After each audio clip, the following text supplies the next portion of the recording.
Jeff Smulyan.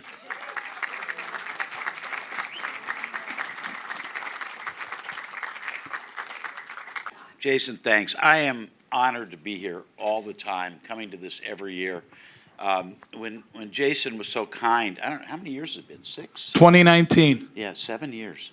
7 years ago, he called me and he said, "We want to name this after you." And I said, I've been fortunate enough in my life to get a lot of awards. I always say, if you live long enough and they don't indict you, they give you nice stuff. But this is special.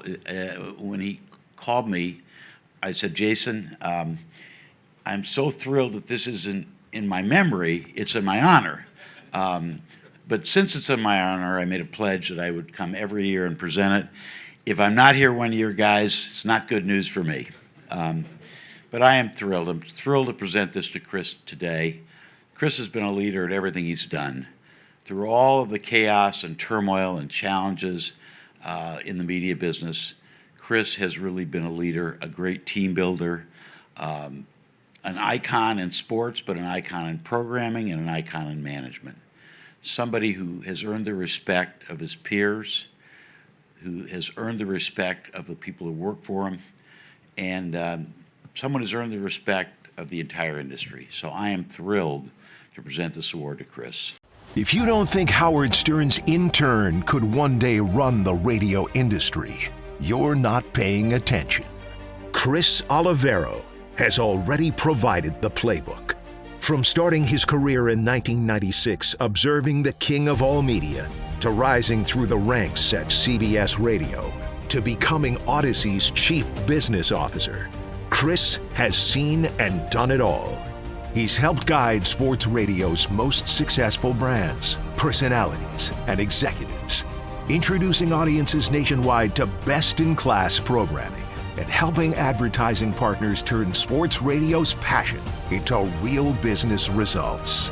Chris has led sports radio's first all-sports station, WFAN, through a rapidly changing media landscape, ownership changes, and the loss of some of the format's finest voices, maintaining respect for tradition while innovating and influencing the present and the future. On the day of sports radio's anniversary, we are honored to present the 2026 Jeff Smulyan Award to this year's recipient. Please welcome Chris Oliviero.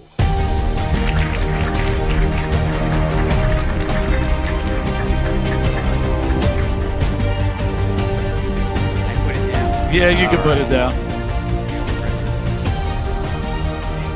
Jeff, very kind words. So first, let me say, Jason, thank you not only for the award, but also I was reading the program and the word risk was used to describe one of the metrics for this award, taking risks. Jason, you've taken risks when the industry was abandoning creating events like this, when the industry was abandoning coveraging. What you've done now for sports, music, and news to bring us together, we're very thankful for. So we thank you for that. Jeff, I've got to thank you, obviously, for letting me share the stage with you. But again, if we're going to stick with that theme of risk, that risk you took 39 years ago, July 1st, 1987, was one of the most influential things in my life. And I think I was in 6th or 7th grade in grammar school in Brooklyn. I never worked for you, but that decision influenced my career because that's when I fell in love with radio. I unequivocally fell in love with this business when that radio station came on the air, and I said, I want to be in this business. Now, I'm also at a point in my life where I've never been married, so I've never fallen in love with anything else. So if this is all I get in life, it was a pretty good love affair. So I thank you for taking that risk. Probably right up there, what makes the award special is when I look at the names of the people that have won the award previously. Kitchen, Mason, Keller, Talbot, Cohen, Gilbert, all great risk takers in their own right, but really more importantly, and this is no BS, all dear friends of mine. So to get the award with them, after them, is a great honor. And it also, I think, drives home a great point about our industry, radio.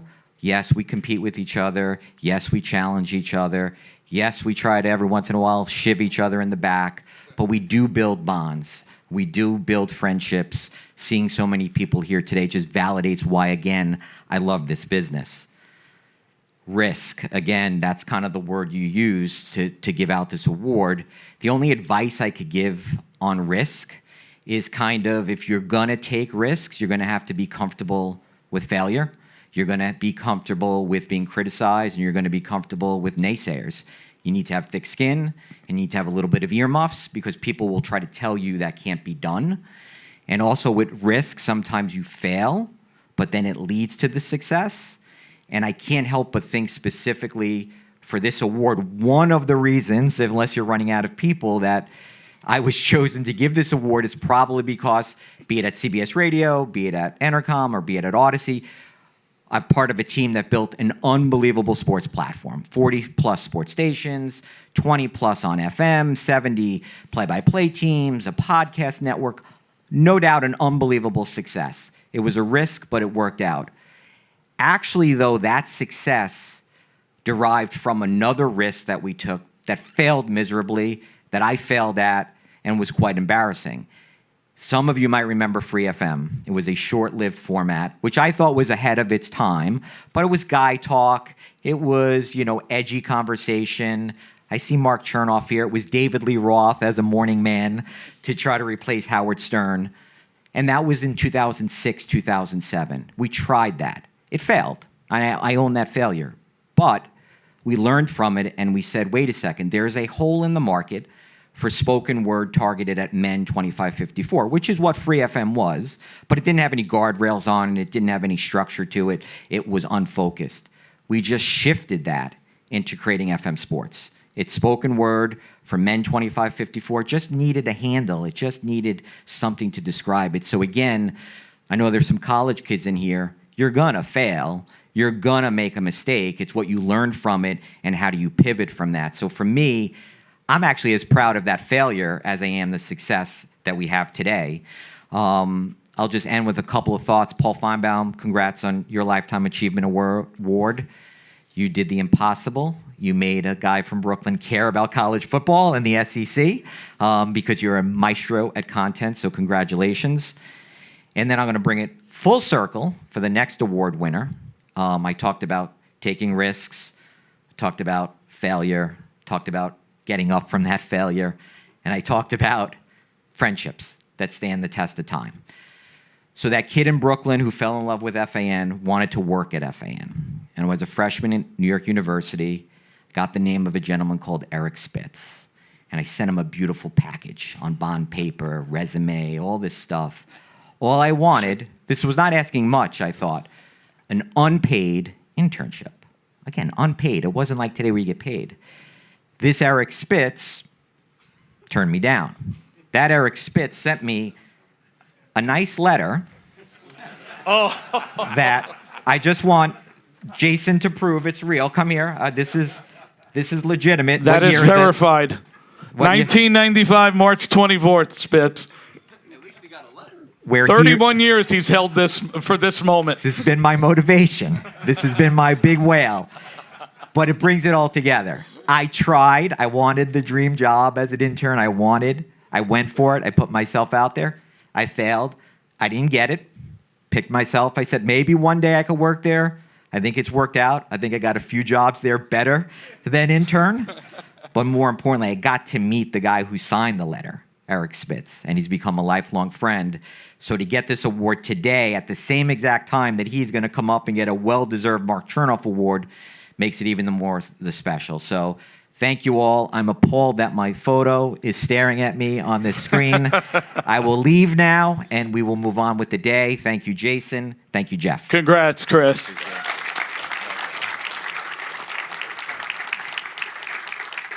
Let me welcome to the stage Mr. Mark Chernoff.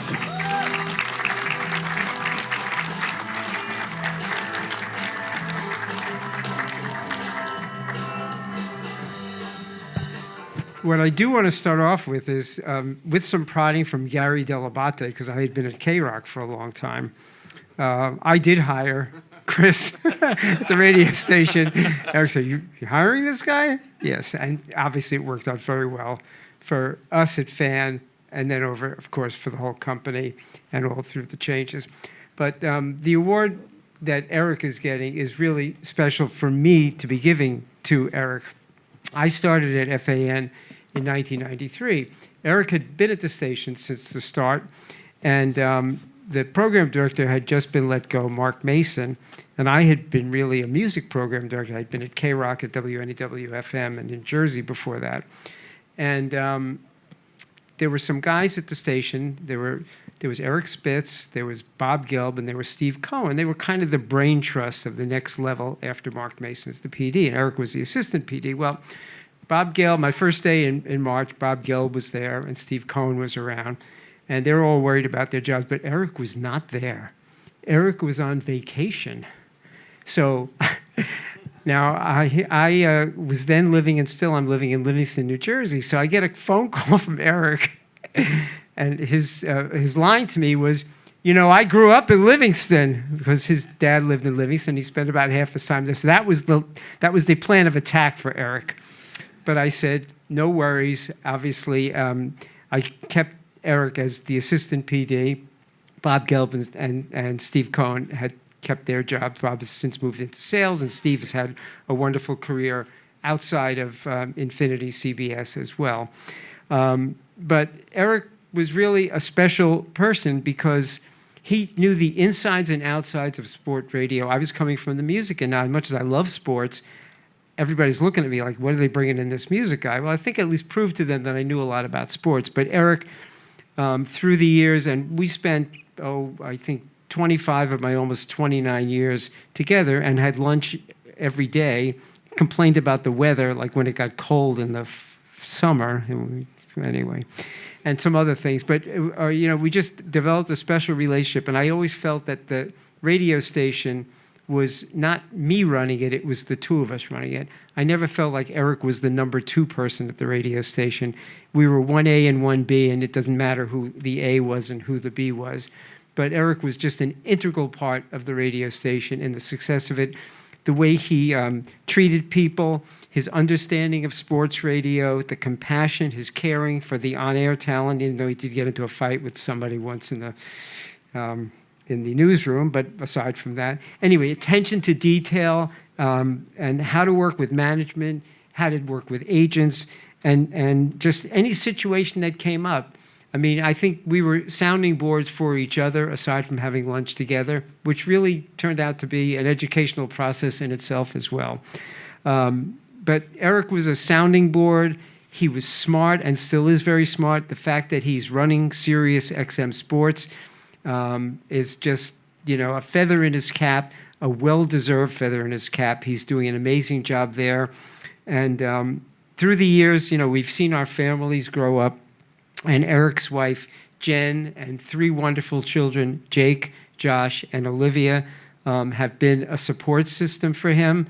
I've known his family for all these years as well, and they're just an absolutely amazing family. And they're just all nice people, which is even more amazing. So I can't think of a better person to get this award than Eric Spitz, and I'm just so thrilled that he's getting the award today. Good afternoon, everybody, and welcome to the first broadcast of WFAN All Sports 1050. You're sharing a part of radio history with us today. This is the beginning of the first 24-hour-a-day sports station. I'm Susan Waldman, and I'll be right back with the latest WFAN sports update. In 1987, a young man walked into WFAN New York on the very first day the station signed on. He started answering phones as a desk assistant. Nearly 4 decades later, he has programmed that radio station, launched CBS Sports Radio, and now leads sports programming for Sirius XM. He has developed and discovered talent, earned trust and respect from industry agents, adapted to every shift the industry has thrown at him, all while maintaining compassion for his people and sticking to one proven concept, the Polk scale. Today, on his daughter's birthday and sports radio's anniversary, we celebrate the most successful desk assistant turned sports talk programmer in the business. Please welcome the 2026 recipient of the Mark Chernoff Award, Eric Spitz.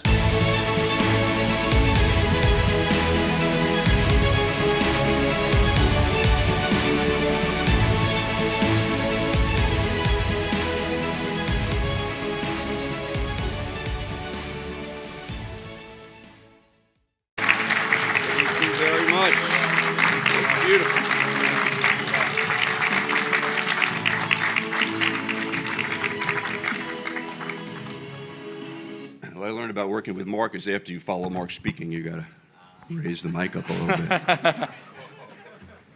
Doesn't help to have my wife and daughter crying at the moment, but we'll get through this. Well, Mark, thank you very much for those kind words, and to Jason and Barrett Media for this honor. I've been thinking about how to begin these remarks since Jason reached out a couple of months ago. Then my wife and I attended a wedding recently, and someone asked how I got started in the business. After I told the story, which is how I almost had the shortest career of anyone in broadcasting history, I thought, okay, it's an amusing story, so I'll start there and then mention a few of the many lessons that Mark has taught me along the way. But here's how it started and almost ended. My father was a big radio listener. He got his news from 1010 Wins and his music from CBS FM. But in the morning, it was all about Imus in the Morning on 66 WNBC. My dad was a P1 and listened to the station and the show in his office every morning from 6 to 10. He was more than just a daily listener. He was a contest winner as well. Whatever Imus was giving away, he was hitting speed dial trying to win. 66 Egg McMuffins, 66 Arby's specialty sandwiches. It didn't matter. If Imus was giving it away, he was calling. I truly believe that radio station contest rules, where you can only win every 30 days or every 60 days, were created because of him. It also explains why I've been on cholesterol meds since I've been 25.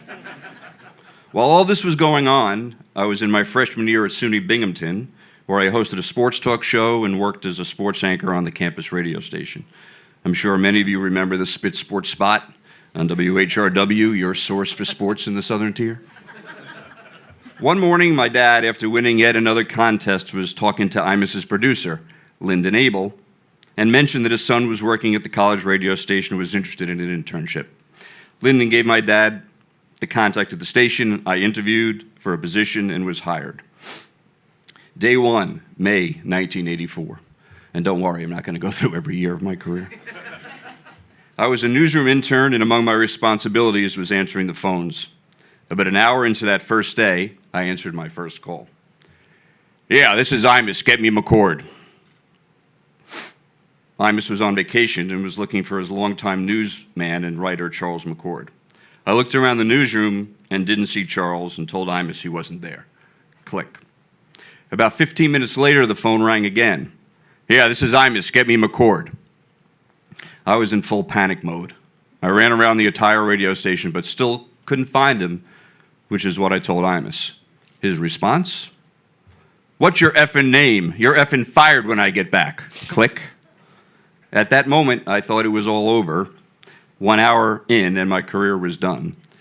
Fortunately, Imus, who may have been under the influence, had no memory of that call when he returned, and the internship continued. I learned a couple of things that day. One, talent is a bit crazy. Two, you need to figure out a way to get along with talent, a lesson that Mark would demonstrate over the years with the relationships he had with the biggest names in the industry: Scott Muni, Howard Stern, Imus, Mike and the Mad Dog, Boomer and Carton, to name a few. If you want to be successful, when asked, you need to find your Charles McCord.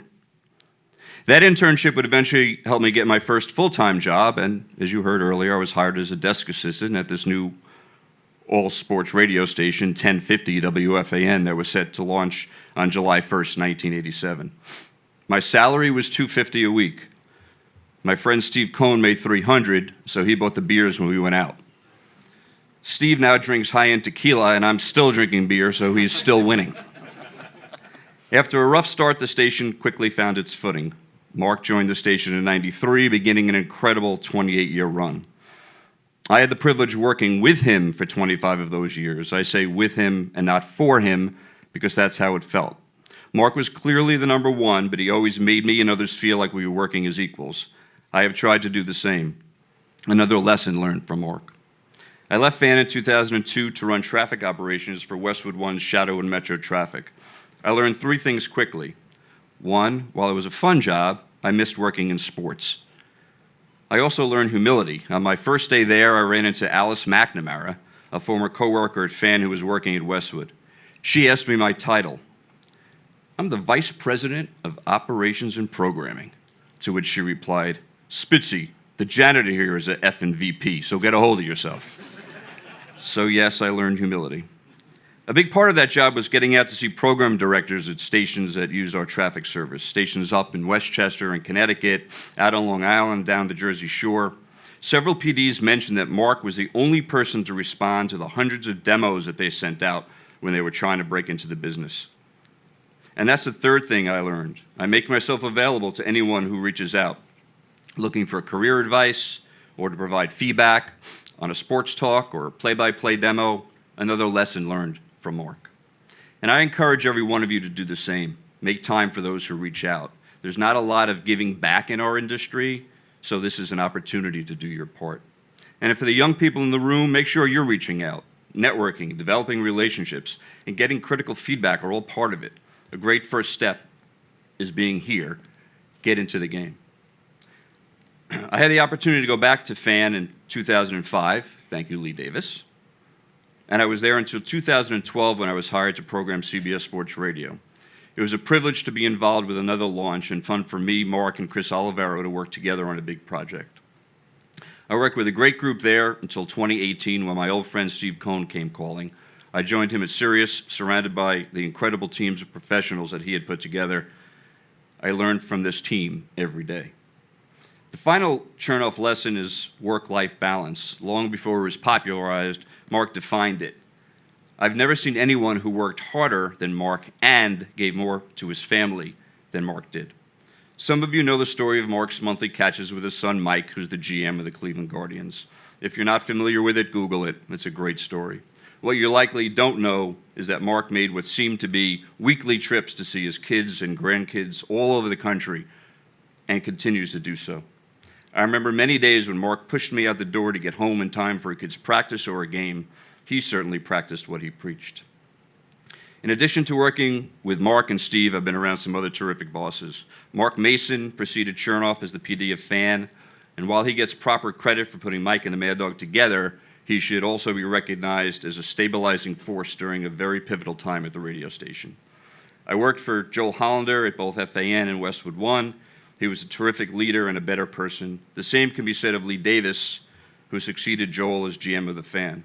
Some of you saw Lee moderate a sales panel earlier today.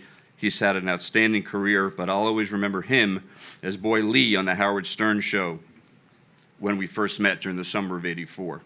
Lee's wife, Lillian, was my supervisor that summer. Well, I wrote this, but it's already been discussed, but I'll say it again. I didn't hire Chris Oliviero as an intern many years ago, and I have written, Chris still has the rejection letter, which you've all seen. And I think the same way. I think that fueled the fire for his incredible career, so Chris, you're welcome. I do thank him for not holding that against me when I worked for him years later. And congrats, Chris, on winning the Jeff Smulyan Award. You have many of Jeff's traits. A sharp business acumen and a caring way about you are two that stand out. You two are always among the smartest people in the room, but never act that way. And congrats to Paul Finebaum on winning the Sports Media Lifetime Achievement Award. I often reference the Polk scale, almost 40 years in the business, and that's the only thing I've come up with, but at least it's something. The Polk scale, P for passion, O for opinion, K for knowledge, and E for entertainment. Those are the traits that make for a great sports talk show, and Paul scores 10 pluses on all of them. Jared Fox is my current boss at SiriusXM. He has some great leadership qualities as well. He's very motivated and driven while being thoughtful at the same time. He's opened up my eyes to thinking about radio in a slightly less traditional way, which I have embraced, proving you can teach an older dog new tricks. All of this happening at 1221 6th Avenue, diagonally across the street from where it all began, at 30 Rock. And finally, there's the life part of the work-life balance, and this is going to be tough. And as lucky as I've been professionally, I've been more fortunate in the rest personally. A shout out to the Spitz Squad, who are here today. My wife of almost 35 years, Dr. Jennifer Spitz. She makes me call her doctor since she got her doctorate some years ago. My sons, Jake and Josh, who are both making their mark in the sports communications field, and my daughter, Olivia, a soon-to-be social worker following in her mom's footsteps. She's also a WFAN baby born on July 1st. So happy birthday, Liv. Happy birthday. Again, thanks to Jason, Barrett Media, and to Mark. I'm truly humbled to receive this award. My dad would have gotten a kick out of all of this. Thank you.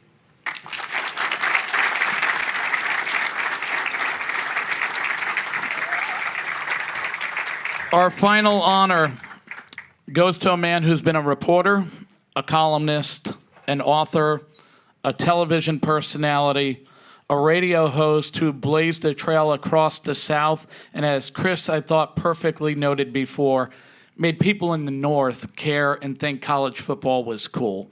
He is still dominating in his craft today. I've had a pleasure of getting to know this man the last decade since we've went into this space. Let's get a little look at what makes Paul Finebaum, Paul Finebaum. He arrived in Birmingham in 1980 as a newspaper reporter with a typewriter and a point of view.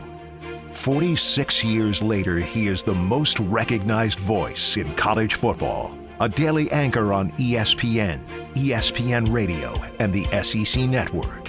A featured attraction in Afternoon Drive on local stations. And a New York Times best-selling author. Coaches have loved him and feared him. An entire generation of sports broadcasters have studied him. And fans have worshipped him. His callers didn't just make his show. They became the show. How about them dogs, Paul? Oof, oof. You're out of your freaking mind, cow turd. You're nothing but a bragging Alabama moron. Get this brain-dead idiot off there. Oh, my God, Paul Finebaum, I could just... Ooh, you make me so mad sometimes. You don't lose to Vanderbilt. That's the ugliest little sister on the block. The weekend after the Iron Bowl, I poisoned the tumors trees. Is that against the law? Well, do you think I care? No. Roll down Tide. There's only one voice of the SEC, and he is your 2026 recipient of the Sports Media Lifetime Achievement Award. Ladies and gentlemen, please welcome Paul Finebaum.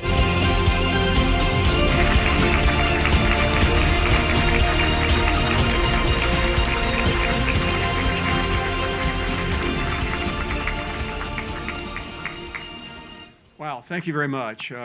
I'm incredibly honored, and I want to thank Jason for recognizing where I come from. I got a kick out of the two previous winners because I'm the only non-New Yorker in my family, and I always was disappointed by that because my mother's from Brooklyn, my dad's from the Bronx, my sister was born in the city.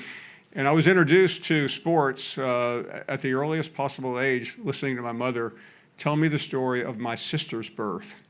She was born on October 4th, 1951, and my mother made sure that the hospital brought in a transistor radio the day before so she could listen to Bobby Thompson's shot. And that was my introduction to sports, and I've been in love with it ever since. And I won't go too long here, but I do want to tell a story. It's not perhaps like our previous winners, but it's meant for the younger people in this room who may experience some of the things that I've been through. And I've had a blessed career, and this is a moment that I will forever cherish, but it almost didn't happen. In 2010, Steve Cohen and Matt Fishman called us and put us on their college sports channel on Sirius XM. I was in shock. I really thought it was a prank when my producer called me. And it started a journey that obviously has continued to this day, but it almost didn't happen. In 2012, I was talking to both Steve and Matt and the people at Sirius XM, so I came up here to meet with the people. And the only thing I wanted to do, it wasn't meet with Scott or any of the executives. I wanted to see Howard Stern's studio. And I finally did. It took an act of Congress to get us in there. We had to call Howard. But it got me thinking that maybe this is what I want to do. So I started looking around, and I decided I had to do what all talent do, hire an agent. I didn't have one.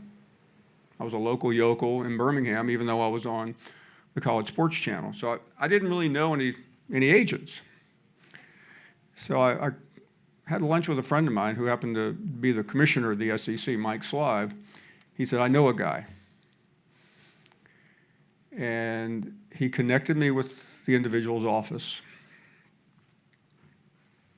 And it took 8 weeks to set up an appointment.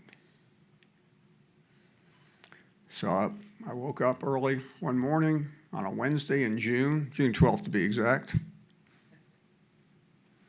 Flew to New York because my career was about to take off. I'm not going to, you'll have to figure out who it is. I'm not going to do that. I go to this big building near Central Park. And I wait in the waiting room, and they bring me in, and there's him and one other person with the company. And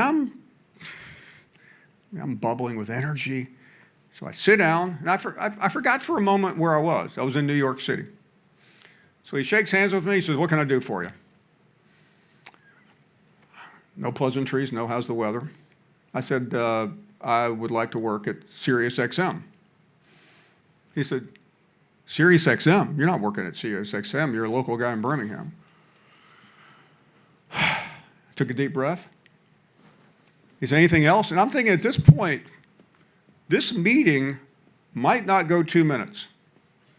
I'm thinking we're 1:35 into the meeting.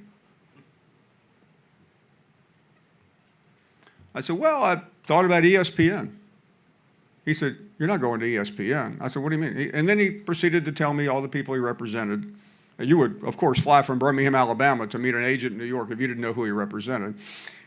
And I nodded my head politely. And then the other guy looked at him and said, listen, we do a lot of college work. And maybe we can find him some sideline work. Thought to myself, this meeting's over. So we're now maybe 5 minutes into the meeting. I thank both of them very politely, walk outside, and if you had seen me, I might have been arrested because I was literally talking to myself walking around Central Park. I had no idea where I was because everything that I'd always dreamed of came crashing down in 5 minutes. Called my wife. I said, we're not going anywhere. She said, well, fine. Well, I got in a cab and went back to LaGuardia. So 2 days later, the Slav called me, the commissioner. He said, how'd it go? Everything go? I said, well, so he got very upset. And he called the agent. So the agent said, I'll check around. So the agent called Steve Cohn. He said, yeah, he's been on our channel for 3 years. He sends me back an email. The agent says, hey, listen, I just talked to Sirius XM. I think they're interested in the deal. I'd be more than happy to represent you. Meanwhile, I had told a friend of this. I didn't want to tell the complete truth because it was a little too embarrassing. So I said I had a little bit of a rough go. And he asked me the name of the agent. And I told him. And he proceeded to tell somebody else. So I got a call the next day from Joe Tessitore. I'd met him. He had done a documentary called Roll Tide War Eagle, which featured our show. So Joe calls, says, so tell me this story again. I said, yeah. He said, you met with the name. I said, yep. He said, don't you dare move. I said, okay. 20 minutes later, I get a call. He said, Paul, this is Nick Kahn. I said, yeah. He said, I'd like to meet you as soon as possible and talk about representing you. Now, I've got to this point in the story because Nick Kahn, who all of you know, didn't know me from Adam. He didn't care about me, but he cared about one thing, stealing every client that other guy had, and ultimately did, including getting me. And the point of the story is it changed my life. Nick Kahn, talked to the people at Sirius. He talked to ESPN, and amazingly, they did want to talk to me. They gave me an opportunity, which I never thought would work. And thanks to a lot of people in this room, it has worked. And the point is, don't let, this is a funny thing to say in New York City, but don't let somebody in New York tell you you can't make it. Because if you can make it here, yeah, you all know the line. But it was a moment in time where it took an incredibly weird and circuitous turn to give me the opportunity. And I hope that all of you, especially the top executives here, will remember that there are a lot of us in the hinterlands when we come up here looking for work. And thanks to so many people in this room that have supported me at ESPN and Bruce Gilbert at Cumulus and so many friends along the way.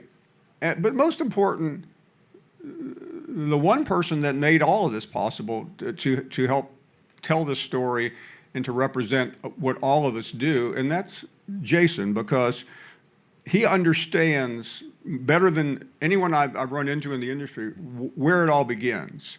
And we all everybody wanted to go to the networks. Everybody wanted to work at FAN. I still do. But it can be such a difficult journey if you're in Birmingham or Kansas City or Indianapolis or someplace and you've always dreamed about making it here. So I just want to end on that. I do wish, as I heard a minute ago about your dad, I wish my mother could see this because she wouldn't believe it. She was excited when I sent her my first newspaper column, so I can only imagine what she would think about her son standing here in New York City, being honored with this Lifetime Achievement Award. Thank you, Jason. Thanks to all of you, and thanks for making this an incredibly special day.